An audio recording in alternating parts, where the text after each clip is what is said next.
Assalamualaikum warahmatullahi wabarakatuh. Gimana kabar teman-teman hari ini?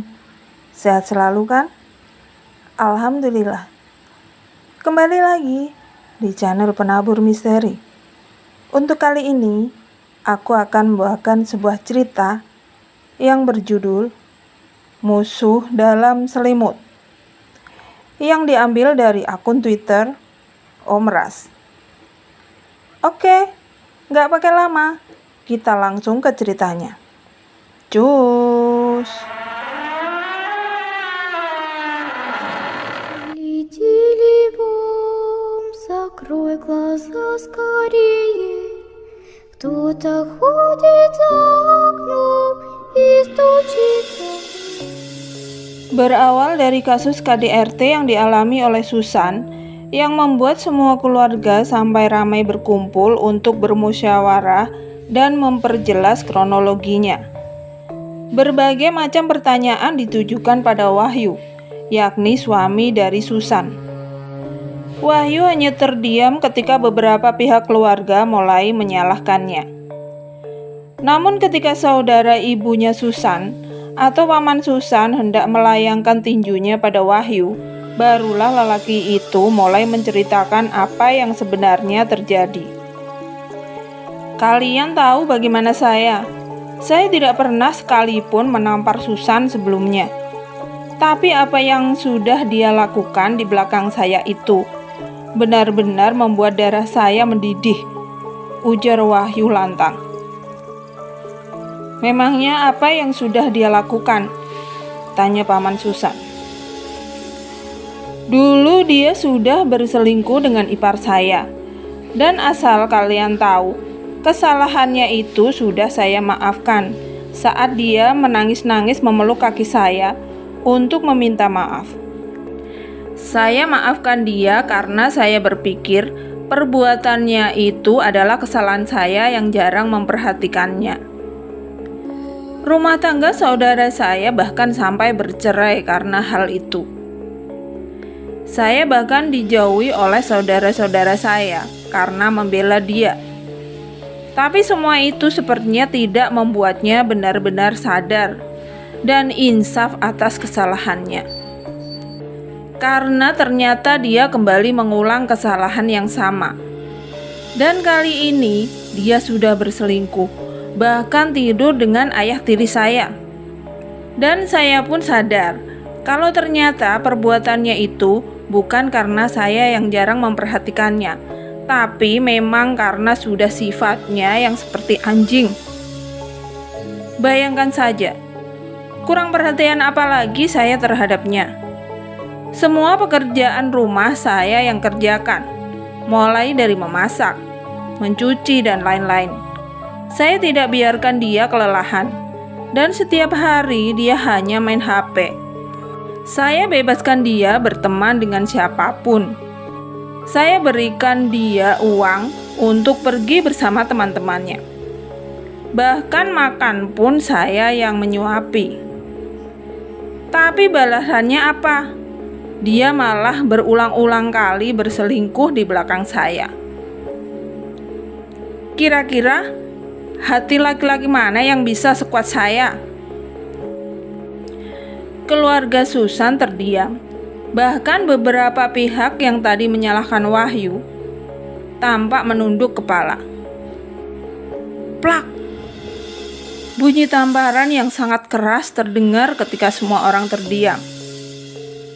Tangis Susan langsung pecah. Ia ditampar oleh pamannya sendiri. Ibunya tak tinggal diam. Wanita itu langsung pasang badan di depan Susan. Wajahnya merah padam menatap saudaranya yang berani menampar Susan tadi. Kalau aku jadi kau, akan kuceraikan perempuan murahan seperti dia ini. Memalukan, ujar pamannya Susan geram.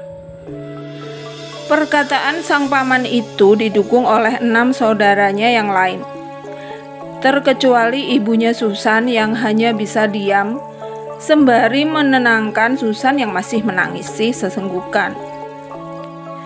Semenjak malam itu, Wahyu pulang ke rumah orang tuanya bersama anaknya yang kala itu masih berusia 6 tahun. Dan imbas dari masalah tersebut, Susan dan ibunya kemudian dijauhi oleh pihak keluarga. Susan dan Wahyu tak pernah bertemu lagi, hingga akhirnya Wahyu kembali menemui Susan di rumah orang tuanya untuk sekedar menyampaikan bahwa ia akan menceraikan Susan dalam waktu terdekat. Mendengar niat Wahyu tersebut, Susan histeris dan mengamuk sejadi-jadinya. Beberapa kali ia bersimpuh dan bersujud di kaki Wahyu untuk minta maaf dan berjanji. Namun pintu hati Wahyu sepertinya sudah tertutup rapat untuk Susan. Ia dengan tegas mengatakan tetap akan menceraikan Susan apapun yang terjadi. "Aku tidak mau bercerai, Ma. Aku tidak bisa hidup tanpa Wahyu dan anakku," rengek Susan. "Kesalahan berawal dari dirimu sendiri, San. Dan aku sangat setuju dengan keputusan yang diambil oleh Wahyu itu," ujar Dina yang merupakan tantenya Susan. "Semua sudah terjadi. Tak sepatutnya kau menyalahkan anakku begitu," ujar ibunya Susan jengkel terhadap perkataan adiknya itu. Percekcokan kembali terjadi antara mereka. Akibatnya, kini Tante Dina pun bahkan ikut memusuhi Susan dan juga ibunya. Karena rumah yang berdekatan dengan saudara-saudara yang lainnya, sehingga membuat mereka mengetahui bahwa Susan bersama ibunya mendukuni Wahyu. Hingga akhirnya Wahyu pun berhasil dibuat balik lagi bersama Susan. Tidak lama setelah kembalinya Susan dan Wahyu, Susan dikabarkan hamil. Namun yang menjadi gosip hangat ialah usia kandungan yang berbeda jauh dengan bersatunya mereka. Bahkan sampai bidan yang melayani pemeriksaan kandungan Susan itu pun ditanyai oleh orang-orang tentang usia kandungan Susan yang sebenarnya. Sudah 4 bulan. Iya sih, mereka belum resmi bercerai. Tapi kata Wahyu waktu itu kan, si Susan sudah pernah tidur sama bapak mertuanya. Jangan-jangan itu anak hasil perselingkuhan, ujar salah satu istri pamannya Susan bergosip dengan saudara-saudara yang lainnya. Tante Dina yang tidak sepenuhnya membenci Susan dan ibunya hanya bisa diam mendengarkan obrolan gosip tersebut. Beberapa bulan kemudian, karena di desa itu saudara-saudaranya tak lagi memperlakukan seperti dulu, ibunya Susan kini lebih sering menghabiskan waktunya di kota bersama dengan anak menantu dan juga cucunya yang merupakan kakak dari Susan. Yang bertahan di desa itu hanyalah Susan bersama suaminya. Mereka dijauhi orang-orang, bahkan tetangga. Hari itu, pihak keluarga dikagetkan dengan tangisan histeris dari Tante Dina di rumahnya. Bagaimana tidak, sang suami yang pada saat itu hendak berangkat bekerja, tiba-tiba saja muntah darah, dan tubuhnya langsung lemas seketika. Para saudara yang rumahnya tidak begitu jauh langsung berdatangan untuk menolong. Yang laki-laki lantas menelpon ambulan, sementara yang perempuannya berusaha menenangkan Tante Dina yang histeris. "Ada salah makankah ini?" "Tidak ada, kami makan makanan biasa. Bahkan sebelumnya dia masih sehat-sehat saja," jawab Tante Dina di sela-sela isak tangisnya. Agar lebih mudah, kita beri panggilan nama satu-satu. Dimulai dari Usna yang merupakan saudara tertua, kemudian Ina saudara kedua, lalu ibunya Susan, beliau ini yang ketiga, namanya Sanah. Lanjut Paman Tio yang keempat, Paman Dimas yang kelima, Tante Risma yang keenam, dan yang terakhir Tante Dina. Sekitar 5 menitan, ambulan yang disediakan untuk desa itu akhirnya tiba. Mereka langsung membantu memasukkan suaminya Tante Dina ke dalam ambulan. Di sampingnya ada suaminya Tante Risma yang ikut menemani. Sementara Tante Dina diantar menggunakan mobil lain. Di perjalanan, Tante Dina terus menangis tanpa henti. "Tenang, Din. Aku yakin suamimu baik-baik saja," ujar Tante Risma. "Iya, Din. Aku yakin suamimu hanya salah makan saja," ujar Tante Ina. "Salah makan apa? Yang muntah darah begitu, Kak. Kami juga tidak memakan makanan yang aneh-aneh." Tante Ina dan Tante Risma terdiam. Sesampainya di rumah sakit yang berjarak 50 km dari desa mereka itu, suami Tante Dina langsung ditangani oleh pihak rumah sakit. Namun berulang-ulang kali dilakukan pengecekan, tetap saja hasilnya normal dan tidak ditemukan penyakit apapun. Tapi kondisi suaminya Tante Dina sangat bertolak belakang dengan hasil pemeriksaan tersebut, sehingga membuat para dokter angkat tangan dan menyarankan agar suami Tante Dina dibawa ke rumah sakit yang lebih besar di kabupaten. Akhirnya, mau tak mau mereka pun menuruti saran itu dan langsung membawa suami Tante Dina menuju ke rumah sakit besar di kabupaten sebelah. Dalam perjalanan tersebut, suami Tante Dina semakin memburuk. Dan ketika sampai di rumah sakit yang dimaksud, bagian perut dan dadanya sudah mulai membengkak. Oleh dokter yang menangani suami Tante Dina, didiagnosa mengidap penyakit kanker hati dan juga liver. Namun ketika dilakukan pengecekan ulang, setelah melihat perubahan drastis yang terjadi pada suami Tante Dina, dokter di sana pun angkat tangan. Karena menurut mereka, kalau penyebaran kanker tidak secepat itu, yang dalam beberapa jam saja sudah semakin parah. Walaupun begitu, pihak rumah sakit masih berusaha untuk melakukan yang terbaik bagi pasien mereka. Akan tetapi, Tuhan berkehendak lain. Karena keesokan paginya, suami Tante Dina dinyatakan meninggal oleh dokter di sana.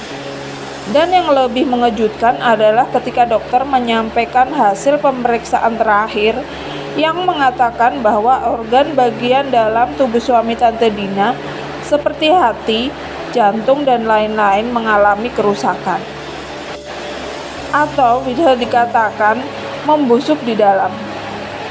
Mungkin itulah sebabnya bagian perut hingga ke dada mengalami pembekakan yang sangat parah. Penyakit aneh yang berujung pada kematian suami Tante Dina itu membuat keluarga suami bersangka-sangka pada santet atau ilmu hitam. Apalagi ditambah setelah 40 hari suami Tante Dina. Di atap rumah terdengar seperti ada melompat-lompat dan bau bunga merebak tercium dari segenap penjuru ruangan. Belum lagi, di setiap rumah saudara-saudara Tante Dina sering ditemukan serbuk aneh mirip tembakau dan bunga yang ditabur di depan setiap pintu rumah. Namun mereka yang masih ragu-ragu dengan santet yang menyerang keluarga mereka itu hanya membuang taburan bunga dan serbuk tembakau yang ditemukan di depan pintu itu, tanpa berniat memusnahkannya atau mengambil foto dari benda-benda tersebut yang kemungkinan di suatu hari akan berguna. Dan 2 hari kemudian, Tante Usna jatuh sakit. Tante Usna yang sudah berusia 50 tahunan itu ditemukan pingsan oleh menantunya di dalam kamar mandi saat hendak mengambil wudhu. Tante Usna yang dianggap hanya jatuh biasa itu tidak segera dibawa berobat, dan menantunya cuma memanggil mantri yang bertugas di desa tersebut untuk memeriksa keadaan Tante Usna. Akan tetapi, setelah dibiarkan, keadaan Tante Usna tidak kunjung siuman. Dan pada malam harinya, menantu Tante Usna yang dikenal memang sebagai orang yang alim dan merupakan cucu dari kiai itu, menyarankan untuk membawa Tante Usna berobat kampung yakni pada orang yang pandai dalam hal-hal berbau mistis. Karena menurutnya, sakit ibu mertuanya itu tampak aneh, apalagi di kamar mandi mereka. Itu bukanlah keramik, dan sama sekali tidak ada dinding-dinding atau bak mandi yang bisa membuat kepala Tante Usna terbentur dan lain-lain.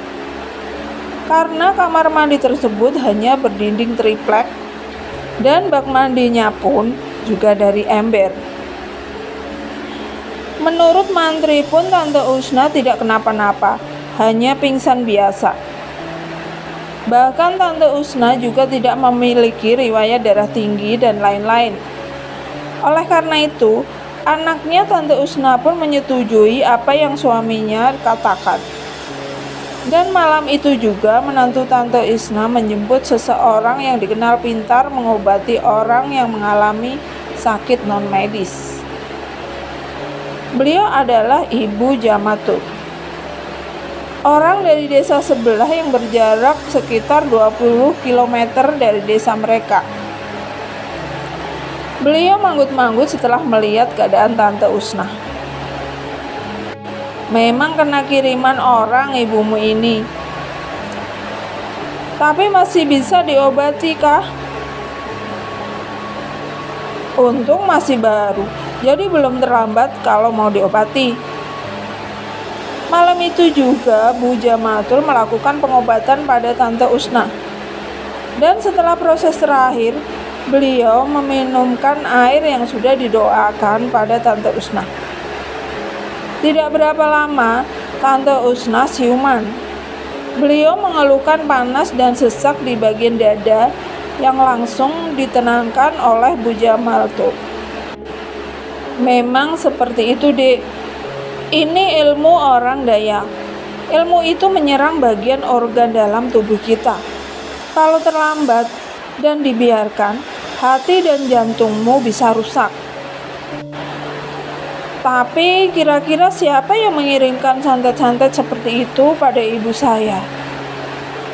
Padahal ibu saya tidak pernah bermasalah dengan orang lain, apalagi dengan orang Dayak.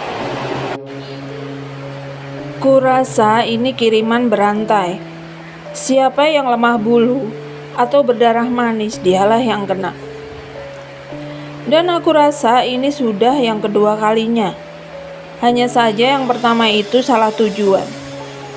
Dan kemungkinan setelah ini akan ada lagi orang yang meninggal di dalam putaran keluarga. Jadi berhati-hatilah. Mendengar perkataan Bu Jamatul itu, mereka semua mulai ketakutan. Apalagi Bu Jamatul tidak mengatakan pasti korban selanjutnya siapa dan yang mana. Alhasil, seluruh keluarga mulai berlomba-lomba untuk mencari orang-orang yang bisa memagar diri, rumah dari santet dan lain-lain. Tapi sampai sejauh ini, karena memang daerah tempat tinggal mereka yang jauh dari desa-desa lain, jadi untuk menemukan orang yang benar-benar bisa membantu mereka cukup sulit dan butuh waktu. Apalagi Bu Jamatul tidak selalu berada di desanya, karena beliau sering bepergian untuk mengobati orang di luar daerah, bahkan luar provinsi. Terakhir, mereka semua diberikan minyak mati oleh orang. Dan rumah mereka juga dibersihkan dengan air garam yang dibacakan ayat kursi. Namun itu hanya bertahan sementara saja, karena seminggu kemudian Tante Ina jatuh sakit, dan hanya berselang 2 hari beliau meninggal dunia. Gejala penyakitnya sebelum meninggal pun sama dengan suami Tante Dina. Semakin dibuat ketakutanlah mereka, apalagi setelah kematian Tante Ina itu. Keluarganya sering dan bahkan hampir setiap malam dengar suara orang melompat-lompat di atas atap saat tengah malam. Belum lagi teror bunga dan serbuk tembakau yang selalu ada di setiap pintu rumah.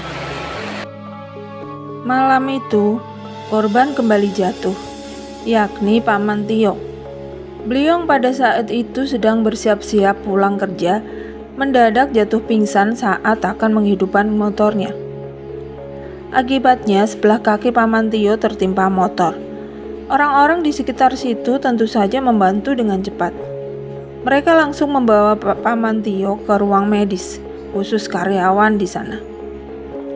Namun setelah dicek, dokter hanya mengatakan kalau Paman Tio cuman kelelahan dan perlu istirahat yang cukup.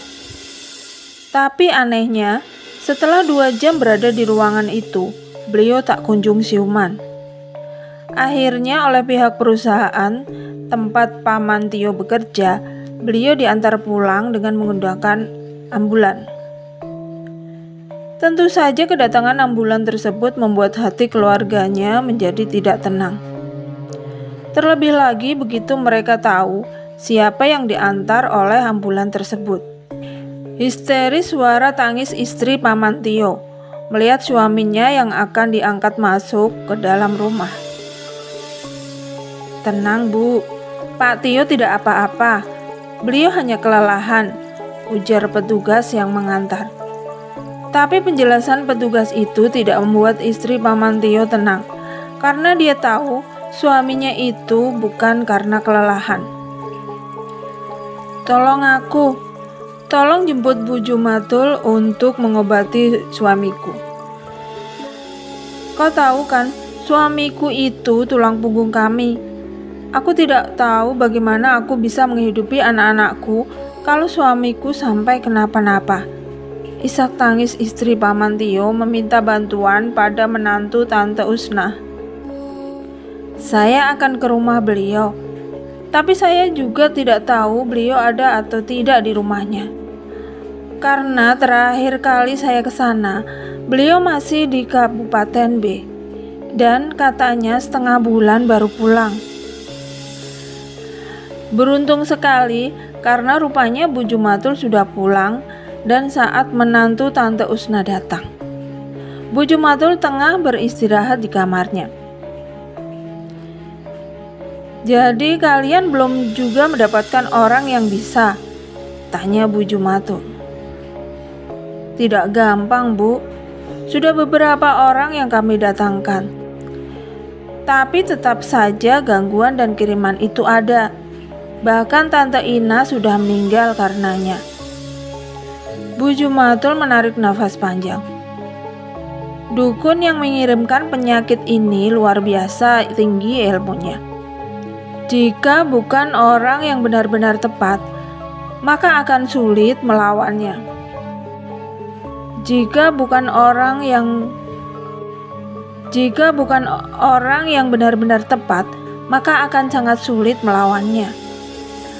Aku bisa mengobati, tapi itu hanya sementara. Dan setelah si A sembuh, maka si B atau si C akan mati. Perkataan Bu Jumatul itu membuat keluarga merasa semakin putus asa. Lalu orang yang tepat itu seperti apa? Dan di mana kami bisa menemukannya, Bu? Bu Jumatul terdiam untuk beberapa saat. Kemudian beliau berkata, "Aku tahu jenis ilmu yang seperti ini hanya orang Dayak yang punya. Jadi kurasa kalian harus mencari orang Dayak juga untuk mengobatinya." "Apa santet yang menyerang keluarga kami ini parang maya?" Bu Jumatul menggeleng. "Bukan. Parang maya tidak seperti ini. Tapi dari tingkatan ilmunya, kurasa hampir sama dengan kehebatan parang maya. Dan parang maya itu sendiri korbannya langsung mati dalam beberapa jam saja. Tidak seperti ini, yang korbannya dibuat sangat tersiksa di ujung kematiannya." "Kemana kami mencari dukun orang Dayak, Bu? Sementara kami saja bukan asli orang Kalimantan ini.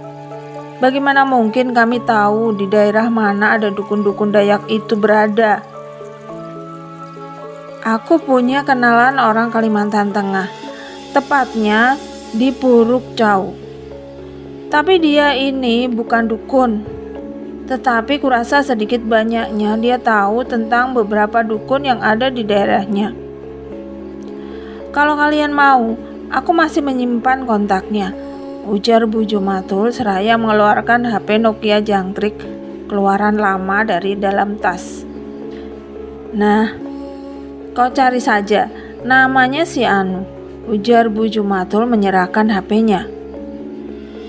Namun sayang sekali, nomor orang yang dimaksud oleh Bu Jumatul itu sedang tidak aktif. Di sana memang kadang-kadang tidak ada sinyal. Coba besok kalian telepon lagi. Aku hanya bisa membantu sedikit. Karena sejujurnya, aku melawan si pengirim itu, aku tidak sanggup. Dan malam itu juga Paman Tio akhirnya siuman setelah diobati oleh Bu Jumatul. Sebaiknya kalian cepat-cepat cari orang lain yang bisa mengakhiri santet berantai itu.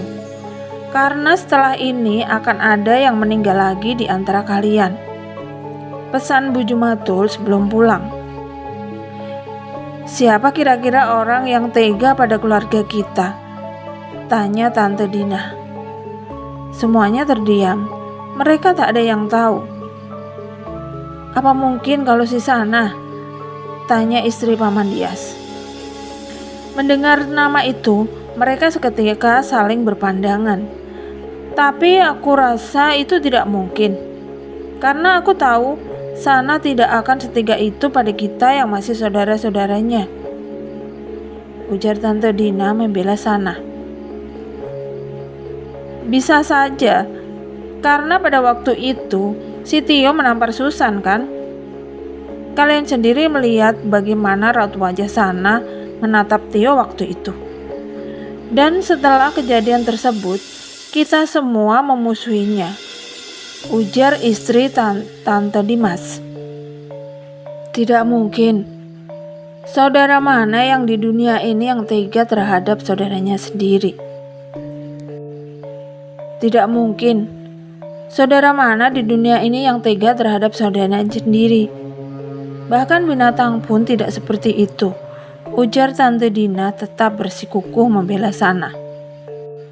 Dan satu lagi yang kau lupa, tentang sifat manusia yang bisa lebih buruk daripada binatang. Apalagi bila ia menyangkut harga diri anaknya, kecam istri Paman Dimas. Perdebatan mereka malam itu memanas. Kau rasa begitu? Karena mungkin sifatmu yang seperti itu, tuding Tante Dina marah. Sudah. Kalian ini kenapa sih? Bukannya sama-sama mencari jalan keluar, malah berdebat tidak karuan, bentak Paman Dimas. Malam semakin larut. Sebagian dari mereka sudah pada pulang ke rumah masing-masing. Tinggallah Tante Dina yang menemani istri Paman Tio pada saat itu. Hampir semalaman ia memikirkan perkataan dari istri Dimas. Ia ragu, mungkinkah dugaan itu benar? Atau keesokan harinya, Paman Dimas kembali ke rumah Paman Tio dan mengatakan kalau orang yang dimaksud Bu Jumatul sudah berbicara dengannya pagi tadi di telepon. Orang itu setuju membantu menunjukkan kepada mereka dukun yang terkenal hebat di daerahnya sana. Dan rencananya Paman Dimas akan segera berangkat ke Kalteng menemui orang itu secepatnya. Tapi yang jadi kendala sekarang, uangku tidak cukup, ujar Paman Dimas. Kalau untuk uang, aku masih ada simpanan, ujar Tante Dina. Ya, kami pun sama, kata istri Paman Tio menimpali. Tapi kau kan jangan pikirkan masalah ekonomiku. Nyawa kita semua jauh lebih penting dibandingkan uang, ujar Tante Dina. Dan di hari itu juga, Tante Dina memberikan uang tabungannya untuk Paman Dimas. Sore harinya, Paman Dimas berangkat ditemani Tante Risma. Perjalanan 3 hari 3 malam itu mereka lewati dengan hati yang was-was. Apalagi di sepanjang perjalanan, sinyal tidak terlalu bagus untuk sekedar menghubungi keluarga di desa. Dan singkatnya, malam itu mereka pun sampai di rumah orang yang akan mengantar mereka berobat. Di sana mereka disambut dengan baik oleh orang itu dan keluarganya. Kita sebut saja nama orang itu Mardi. Setelah makan, kalian langsung beristirahat saja, karena besok pagi aku akan mengantar kalian ke rumah dukun itu, ujar Mardi pada Paman Dimas dan Tante Risma. Meski berbaring hanya beralaskan lampit, namun begitu kepala mereka menyentuh bantal, mereka berdua pun langsung tidur dengan pulasnya. Sampai-sampai mereka tak sadar jika pagi telah menjelang. Paman Dimas dan Tante Risma dibangunkan oleh istri Mardi. Rupanya mereka berdua sudah ditunggu oleh Mardi di ruangan dapur untuk sarapan bersama. Sarapan pagi itu mereka diberikan sepiring nasi panas, ikan asin dan sambal bawang. Paduan yang sangat cocok untuk dinikmati pada pagi hari. Selesai makan dan mengobrol-ngobrol sebentar, mereka pun diajak pergi ke rumah dukun yang dimaksud oleh Mardi. Dukun yang kita mau datangi ini namanya Ama Putat. Beliau itu orang non-muslim, beragama Hindu Kaharingan. Aku beritahu lebih dulu agar kalian bisa menyesuaikan diri nanti di sana. Karena kami di sini toleransi antar umat beragama sangat tinggi. Jadi gua harap kalian jangan sampai menyinggung beliau, pesan Mardi. Paman Dimas dan Tante Risma mengangguk. Mereka sebenarnya tak ada masalah dengan hal itu. Sesampainya di rumah yang memiliki ciri khas orang-orang Dayak itu, Mardi langsung naik ke rahan atau pelataran rumah. Ia memanggil-manggil si tuan rumah.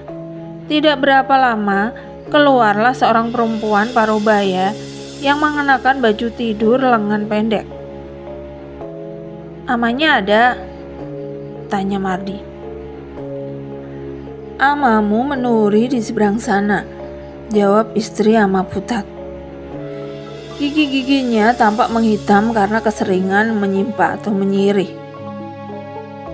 "Tunggu saja di dalam rumah, sebentar lagi juga pulang dia." Mardi memperkenalkan Paman Dimas dan Tante Risma pada istri Ama Putat. Raut wajah istri Ama Putat sangat cuek dan bahkan terkesan seperti ketidaksukaan pada tamu-tamunya. Padahal nyatanya tidak seperti itu. Beliau cukup ramah, hanya saja beliau tidak terlalu pandai berbahasa Indonesia dan hanya paham dua bahasa saja, yakni bahasa Siang Murung dan Bakumpai. Dan hanya paham dua bahasa saja, yakni bahasa Siang Murung dan Bakumpai atau bahasa Dayak di sana. Sehingga membuat Paman Dimas dan Tante Risma hanya bisa terdiam ketika mendengar percakapan antara Mardi dan istri Ama Putat. Sekitar setengah jam kemudian, seorang laki-laki dengan pakaian dipenuhi bekas-bekas getah yang sudah menempel permanen datang ditemani 3 ekor anjing yang tampak beringas. Lelaki itu melepaskan topi lusuh dan juga pakaian tilasan, atau pakaian yang selalu digunakan untuk menuri yang ia kenakan, hingga menyisakan celana pendek sebatas lutut. Terlihatlah betapa kekarnya tubuh lelaki itu.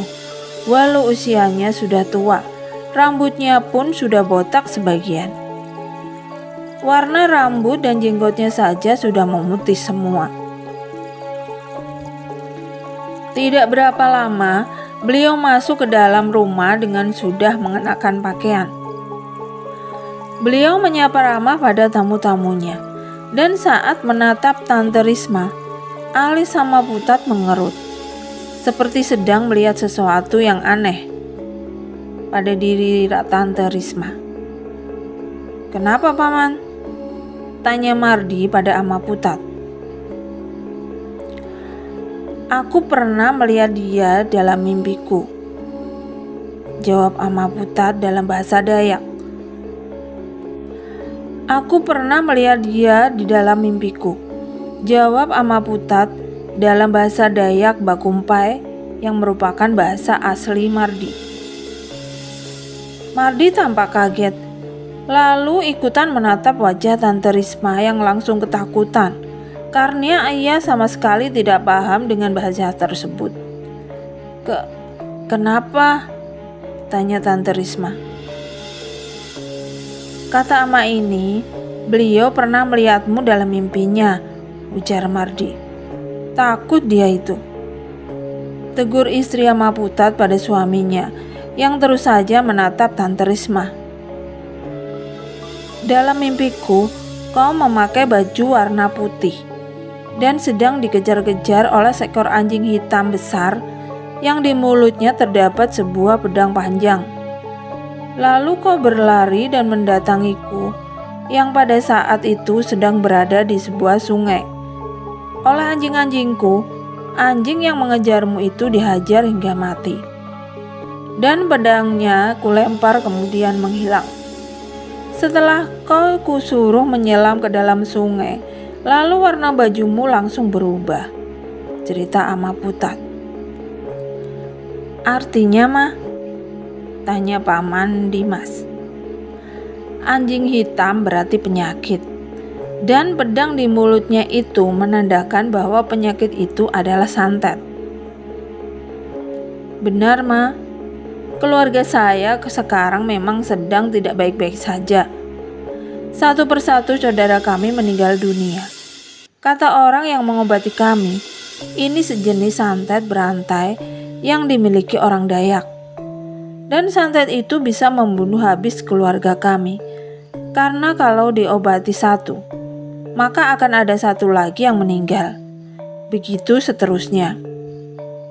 Ya, tapi santet seperti itu bukan berasal dari Kalimantan Tengah. Karena aku tahu pasti jenis-jenis santet yang ada di daerahku ini. Kurasa yang seperti itu, kalau tidak dari Kaltim, bisa jadi dari Kalbar, ujar Amaputat. Entah dari mana asalnya saya juga tidak tahu, Mak. Tapi kemungkinan kami bisa terlepas dari santet itu, ada kan, Ma? Tanya Paman Dimas. Kalau penyakitnya ada, berarti obatnya juga ada. Paman Dimas menghela nafas lega. Apa Ama bisa melihatnya bagaimana keadaan saudara-saudara kami di rumah? Tanya Tante Risma. Mereka baik-baik saja. Yang laki-laki sudah mulai membaik. Tapi Amaputat terdiam. Tapi apa, Ma? Tanya Tante Risma. Kau yang akan terkena selanjutnya. Jadi sebaiknya kalian berdua malam ini tidur di sini saja, agar aku bisa segera bertindak jika terjadi sesuatu padamu, ujar Amaputat. Tante Risma dan Paman Dimas mengangguk tanpa berpikir dua kali lagi. Tapi selama di sini kamu harus memasak sendiri ya, karena kami tidak akan menyediakan makanan untuk tamu yang Islam. Tapi kami punya alat-alat masak dan alat-alat makan khusus untuk tamu-tamu yang beragama Islam. Wah, Ma, kami jadi tidak enak. Kami sungguh tidak membeda-bedakan agama, Ma. Kami bisa makan apa saja dan di mana saja. Diterima di sini saja kami sudah sangat bersyukur, ujar Paman Dimas bergetar. Takut kalau ada perkataan tadi yang menyinggung Amaputat. Tidak begitu. Agama kalian punya aturan sendiri. Agama kami pun punya aturannya sendiri. Dan kami harus menghormati itu. Begitu juga sebaliknya. Paman Dimas dan Tante Risma terdiam. Tak tahu harus berkata apa lagi. Saat Mardi pulang, Paman Dimas ikut bersamanya untuk mengambil barang-barang yang mereka tinggal di rumah keluarga Mardi. Sementara Tante Risma menunggu di rumah Ama Putat. Kami hanya tinggal berdua di rumah ini karena anak-anak kami sudah menikah semua. Bahkan ada yang sudah hampir 2 tahun tidak pulang kemari, cerita Ama Putat. Jauh-jauh mungkin ya Ma tempat tinggalnya. Ya, anak keduaku itu di LH, cukup jauh dari sini. Tapi jarak tidak menjadi masalah. Dulu mereka sering kemari. Cuma sekarang anakku itu kerja ikut perusahaan dan cucu-cucuku sudah mulai bersekolah. Jadi pasti sulit untuk bepergian. Tante Risma mengangguk. Matanya masih menatap anjing-anjing milik Ama Putat yang sedang tiduran di tanah. Suasana di sana memang sangat berbeda karena terasa lebih tenang dan asri. Namun juga pasti menyeramkan bila di malam hari. Karena di sekitar rumah itu banyak terdapat pepohonan. Maaf sebelumnya, tapi menurut Ama, apakah keluarga saya ada harapan untuk terlepas dari teror santet itu? Tanya Tante Risma. Kita akan usahakan agar kamu dan keluargamu terbebas dari santet itu. Tante Risma mengangguk. Dan setelah sekian jam menunggu, akhirnya Paman Dimas datang. Paman Dimas membawa beberapa kresek berisi belanjaan yang berupa bahan makanan dan lain-lain. Sementara Ama Putat tadi berpamitan untuk pergi. Katanya ingin mencari sesuatu. Entah apa yang akan beliau cari. Saat akan memasak makanan, Tante Risma sedikit kesulitan karena di rumah itu masih memakai kayu api untuk memasak. Sesekali istri Ama Putat membantunya mengatur kayu-kayu yang jadi bahan bakar agar api tetap menyala. Di kota sudah tidak ada lagi yang pakai dapur kayu begini kan? Kalau kami malah takut memakai kompor dibanding kayu begini, ujar istri Ama Putat. Tante Risma hanya tersenyum menanggapi, karena ia takut kalau nanti salah bicara dan menyinggung perasaan tuan rumah. Kira-kira sekitar pukul 3 sorean, Ama Putat pulang. Beliau membawa beberapa macam kayu yang salah satunya berwarna kuning keemasan. Taruh ini di bawah bantalmu, ujar Ama Putat memberikan 2 gunting pada Tante Risma dan Paman Dimas. Kapan kiranya pengobatannya dilakukan, Ma? Tanya Paman Dimas. Aku masih butuh persiapan, karena yang akan kulawan bukanlah dukun sembarangan, ujar Ama Putat. Malam itu mereka tidur di rumah Ama Putat. Suasana malam di rumah itu sangat jauh berbeda dengan suasana di rumah Mardi. Meski di sekitar rumah banyak rerumputan dan pepohonan, namun entah kenapa sejak matahari terbenam sampai menjelang tengah malam, mereka sama sekali tidak mendengar suara-suara binatang malam. Hanya suara lolongan panjang anjing yang tiba-tiba terdengar dari luar rumah, diikuti angin yang berusaha menerbangkan atap, membuat penghuni rumah terbangun karena suara berisik tersebut. Ama Putat keluar rumah, sementara Paman Dimas dan Tante Risma hanya saling tatap dengan perasaan yang tak bisa dijelaskan. Tidak berapa lama, angin dan suara lolongan anjing tadi mereda. Ama Putat masuk ke dalam rumah dengan raut wajah penuh kekesalan. Ada apa, Mang? Tanya Paman Dimas memberanikan diri. Tidak ada apa-apa, lanjutkan saja tidur kalian, jawab Ama Putat. Ada apa ya kira-kira? Bisik Tante Risma. Paman Dimas mengangkat baunya, lalu kembali berbaring untuk melanjutkan tidurnya. Meskipun sebenarnya kantuknya sudah hilang. Keesokan harinya, Ama Putat mengajak mereka berdua mengobrol setelah selesai makan. Tadi malam ada kiriman yang datang. Hanya saja tidak berhasil masuk karena penjagaku lebih dulu menghalanginya, cerita Ama Putat. Paman Dimas dan Tante Risma menghela nafas lega. Tapi bagaimana dengan keluarga kami di sana, Ma? Aku tidak bisa memastikan keadaan mereka. Hanya saja aku akan memulai pengobatan malam ini. Apa yang Ama butuhkan untuk pengobatannya? Tanya Paman Dimas. Penunduk nanti disiapkan oleh istriku. Jadi kau gantikan dengan uang agar tajam dan tidak mengenaiku, ujar Ama Putat. Paman Dimas mengangguk. Setelahnya beliau berpamitan pergi, dan sekitar pukul 9-an Ama Putat kembali membawa segulungan bambu kuning. Bambu itu dibelah-belah dan dijadikan seperti kurungan ayam dengan ukuran yang lumayan besar. Setelah itu, kurungan tersebut dililitkan dengan kain hitam hingga tertutup seluruhnya. Kurungan itu kemudian diletakkan di tengah-tengah rumah. Di sekelilingnya juga disusun berbagai macam benda tajam, seperti parang, belayung, mata tombak, langgi, sumpit, dan beberapa lembar daun sawang merah. Di dapur, istri Ama Putat rupanya juga sedang menyiapkan berbagai macam makanan yang mungkin adalah makanan untuk ritual. Sekitar pukul 2 siang, Mardi datang dengan membawa seekor monyet yang sudah mati. Ama Putat mengambil monyet tersebut lalu memasukkannya ke dalam wadah. Sepertinya banyak sekali yang disiapkan ya, Ma?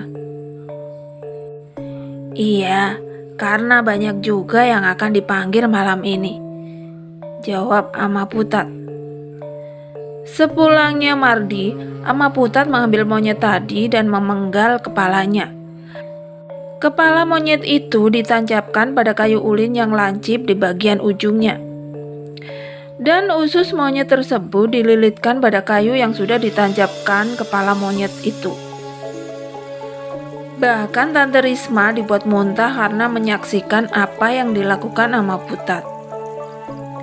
Menjelang maghrib, Mardi kembali datang membawakan beras ketan hitam. Ama Putat sudah berganti pakaian, dan saat beliau sudah duduk, beliau langsung menyuruh Tante Risma dan Paman Dimas untuk ikut duduk di dekatnya. Apa kalian ada mencurigai seseorang? Paman Dimas dan Tante Risma saling pandang, lalu kemudian menggeleng. Tidak ada yang kami curigai, Ma. Pelakunya adalah orang yang sangat dekat dengan kalian. Bahkan kalian masih memiliki keterikatan darah dengannya. Siapa itu, Ma? Tanya Tante Risma gemetar. Kalian sebelumnya pernah terlibat masalah dengannya. Coba kalian ingat-ingat. Jujur, aku baru kali ini membantu yang seperti ini. Ini benar-benar musuh dalam selimut. Duk. Orang terakhir yang bermasalah dengan kita cuma Sana, kan? Ujar Tante Risma. Paman Dimas mengangguk. Namun ia sendiri masih tidak percaya, karena antara mereka dan Sana itu adalah saudara kandung. Mana mungkin saudara kandung bisa setega itu? Apa benar saudara mereka, Ma? Tanya Mardi yang juga ikut penasaran. Iya, saudara mereka. Sulitku memikirkannya. Tidak masuk akalku. Kenapa bisa begitu tega? Mardi terdiam. Ia pun ikut bingung. Terlebih lagi Paman Dimas dan Tante Risma yang tidak paham dengan bahasa mereka. Apa kata Ama? Tanya Paman Dimas. Kalau kukatakan, takutnya kalian tidak percaya. Karena ini memang benar-benar di luar dugaan. Aku saja seumur-umur belum pernah mendengar kasus seperti ini, ujar Mardi. Apakah memang benar saudara kami, Ma? Karena kami hanya memiliki masalah sama dia. Dan kalau benar begitu, apa tidak ada jalan untuk diobati? Tanya Tante Risma memastikan. Ama Putat menarik nafas panjang. Sebenarnya bisa, tapi harus dikembalikan pada pengirimnya. Semua orang yang berada di sana terdiam. Kembalikan saja jika hanya itu caranya, ujar Paman Dimas kemudian. Tante Risma terbelalak menatap Paman Dimas. Kau? Apa? Tidak ada cara lain kan? Mengobati hanya membuang-buang waktu dan uang saja, sama sekali tidak menghentikan teror itu. Lagi pula, kita hanya mengembalikan apa yang sudah dia kirim. Yang memulainya duluan dia, bukan kita. Dan apa kau mau jadi korban selanjutnya? Tante Risma terdiam. Yang dikatakan Paman Dimas memang ada benarnya. Kembalikan saja, Ma. Aku siap menanggung segala risikonya, ujar Paman Dimas. Ama Putat menarik nafas panjang. Baru kali ini ia terlibat perang santet bersaudara. Baiklah, sekarang aku minta tolong. Tinggalkan aku sendirian di sini, karena aku akan segera memulai pekerjaanku, kata Ama Putat kepada mereka bertiga. Tanpa disuruh 2 kali, ketiganya lantas beranjak pergi. Mereka menunggu hasilnya dengan cemas, terlebih lagi Tante Risma. Mardi mengeluarkan sepucuk rokoknya dan mulai menyulut rokok tersebut. Tubuhnya menyender pada dinding rumah. Sementara Paman Dimas dan Tante Risma hanya terdiam dengan wajah menunduk. Bau rokok yang dihisap oleh Mardi memenuhi ruangan.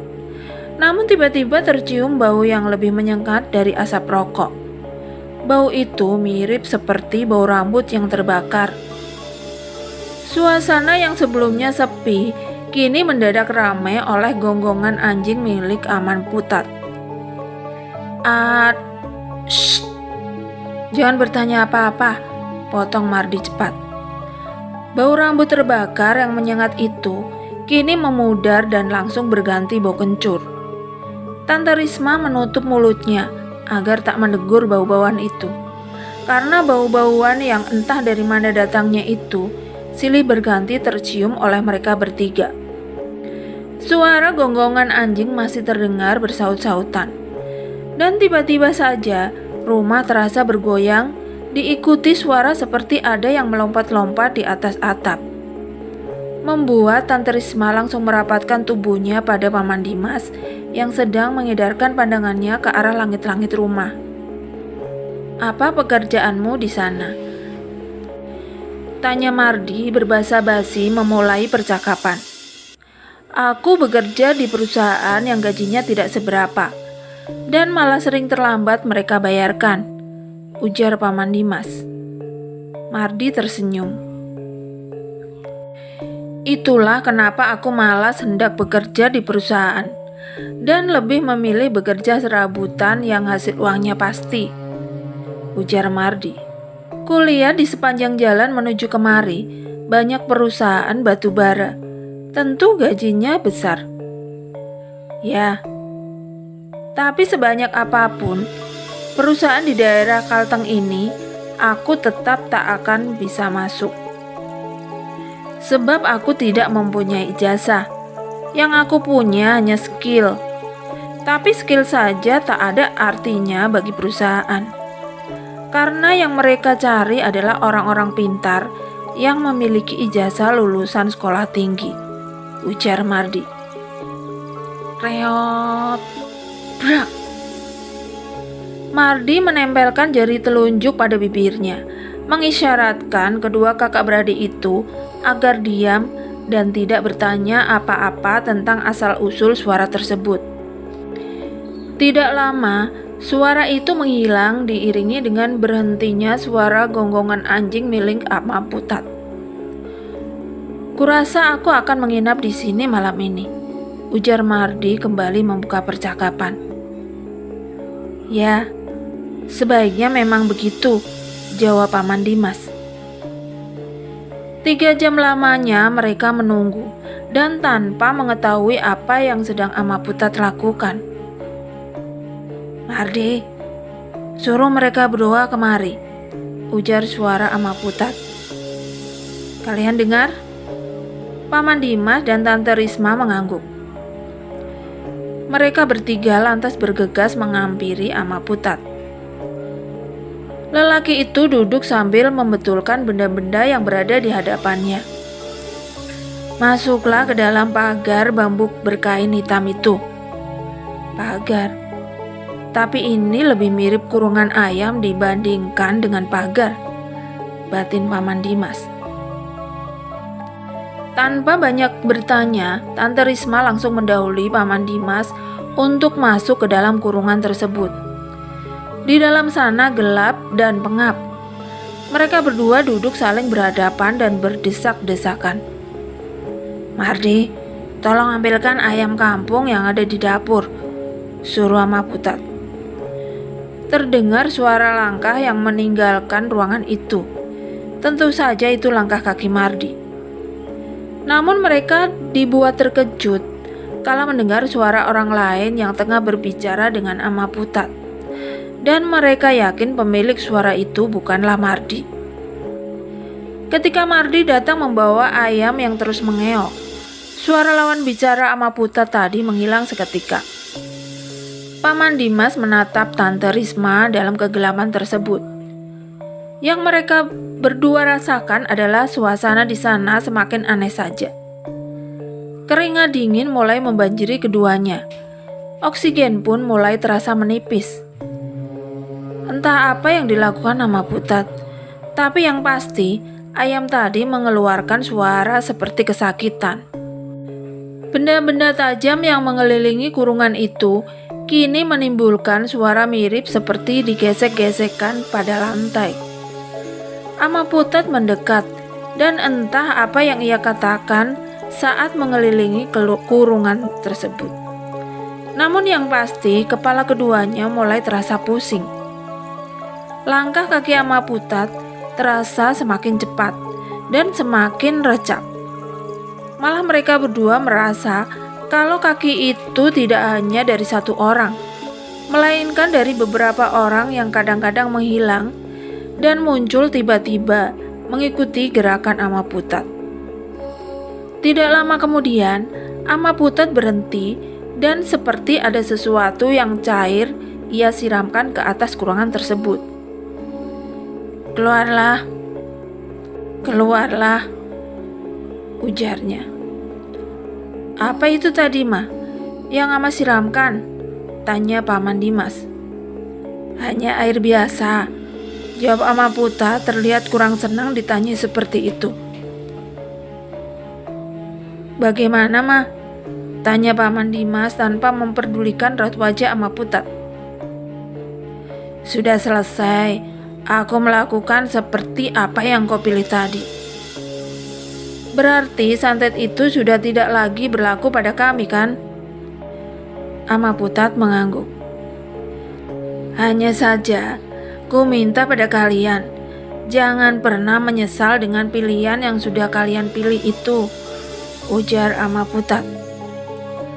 Malam itu mereka berdua baru bisa tidur lewat dari tengah malam, sementara Mardi sudah mendengkur. Keesokan harinya, Paman Dimas dan Tante Risma berpamitan untuk pulang. Mereka juga diberikan seekor anak monyet oleh Mardi. "Itu anak monyet yang kemarin kuburu. Dia memeluk erat induknya yang sudah mati. Membuatku tidak tega untuk menyerahkannya pada Amaputat. Tolong dirawat ya. Karena induknya mati digunakan sebagai pelengkap ritual kalian," ujar Mardi. Tante Risma menatap sendu anak monyet itu. Ia memeluknya dengan erat. "Jangan khawatir, aku pasti akan merawat dan menjaga anak monyet ini." Sesampainya mereka di desa asal mereka, keduanya tersenyum puas begitu melihat saudara-saudara mereka tampak sehat dan baik-baik saja. Dan 2 hari setelah kepulangan mereka ke desa, mereka mendapat kabar bahwa Sanas meninggal dunia. Paman Dimas dan Tante Risma tak menceritakan tentang siapa si pengirim santet itu. Mereka berniat merahasiakan hal itu, agar mendiang Sana tidak menjadi bahan pembicaraan lagi, terutama bagi keluarga yang sudah menjadi korban santetnya. Saudara yang lain mengira bahwa Sana juga merupakan korban terakhir dari teror santet tersebut. Karena setelah kematian Sana, keluarga mereka kembali aman dan tentram. Bahkan kini Susan mendapat full kasih sayang dari paman dan tante-tantenya, terkecuali Paman Dimas dan Tante Risma. Oke, sekian dulu ceritanya. Semoga dapat diambil pembelajaran dari kisah cerita ini. Nantikan cerita-cerita lainnya yang tentunya lebih seru dan horor. Dan jangan lupa yang belum subscribe dulu dan tekan tombol loncengnya agar tidak ketinggalan cerita-cerita dari channel ini. Matur nuwun. Wassalamualaikum warahmatullahi wabarakatuh.